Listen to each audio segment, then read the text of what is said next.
Men Talk Podcast. Say it loud. Brooklyn in the room. So as someone on the outside looking at men talk, what are some things that you would say to encourage another brother to come on in and sit with us? What can he expect?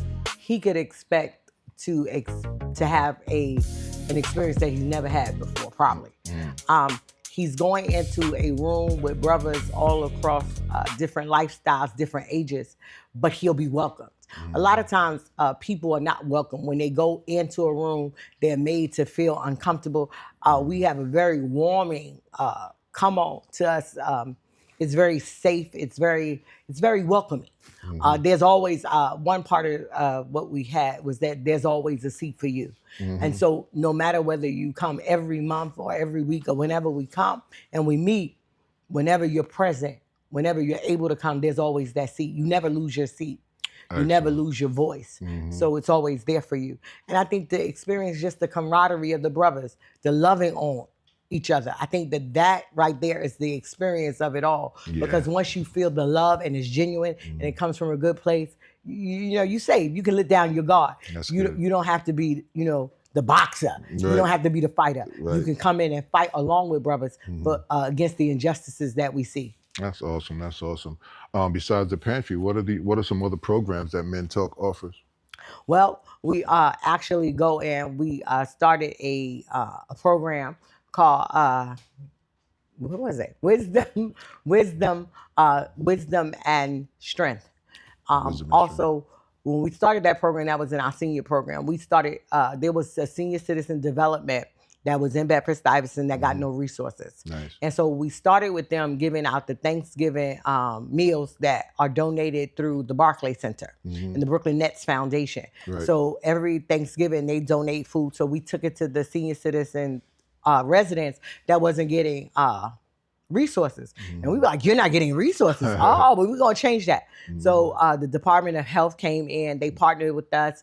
We gave them like a luncheon and we danced. And so we were actively there. We're now housed in another senior residence in Bedford-Stuyvesant where we're there. We cultivate programs in their community room to celebrate the holidays, because a lot of times when you're a senior, you forget the holidays if you don't have family and you're forgotten about. You feel isolated, abandoned.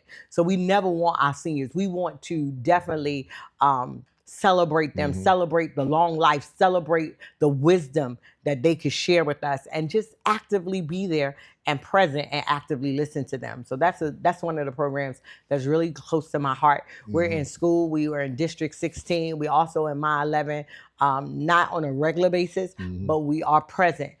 We support the staff. We support the parents. We support the children. And I think a lot of times when you just support one side of it, one gets healed while the other suffers. Right. So you have to make a way to give everybody some love and love on them so that we all can heal together. That's good. That's good. You as a woman, do you ever have a problem as far as conflict with the other men? Because you have men of all ages. You have men that have a lot of machismo about themselves. Do you have any conflict in the group that you've faced? Not really. Not really. We've only had one little incident, and it was very minute. And what I did was I let the men work it out. I gave support to it, because not only am I the woman, the founder, I'm also a pastor. So I have a heart for the people, and so we had one little tiff. And the men worked it out. They executed. They worked together to come up with a resolve. Right. And they implemented. And everybody's still here. All those who even were a part of it, they're all here. And that's what it is about, growing and evolving into the best you. And that means sometimes we have to sit in some of the stuff, sit in some of the emotion, sit in some of the problems, sit in some of the murky waters, and work through it. That's good. That's good. Iron sharpens iron. Iron sharpens iron, indeed. Absolutely.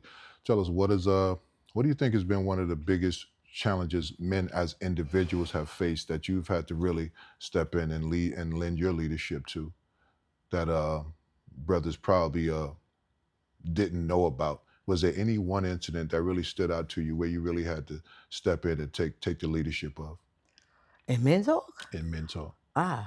Um, I don't think that there's any time I really had to take leadership.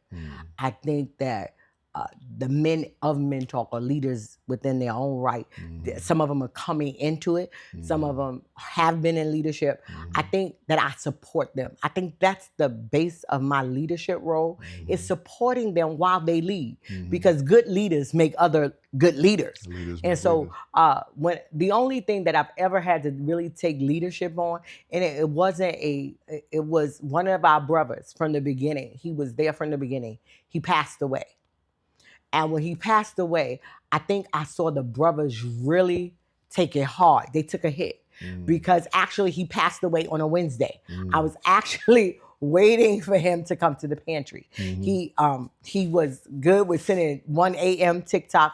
He had sent a TikTok at 1:30 that morning. Right. And I'm at the pantry, we were waiting for him.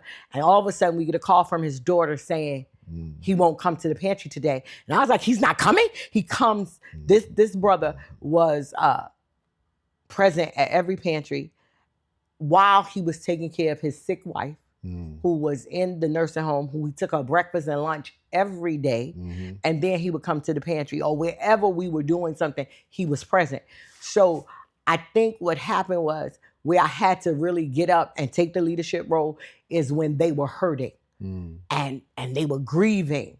And then it was during the time of COVID, a little COVID was lifting up, and they lost his body. They displaced his body, and I saw them scrambling, and I saw them hurting. And I think that's what I had to lead them, because they were too hurt to do anything. They were grieving, but they were supporting each other. And then when his daughter turned to us and said, listen, I want y'all to be in charge of everything. I think that helped the grieving process. That helped the process of them being able to deal with the loss. And also it showed what Men Talk meant to him, but not only to him, how it impacted his family. Yeah, right. And so that was a lot of learning there.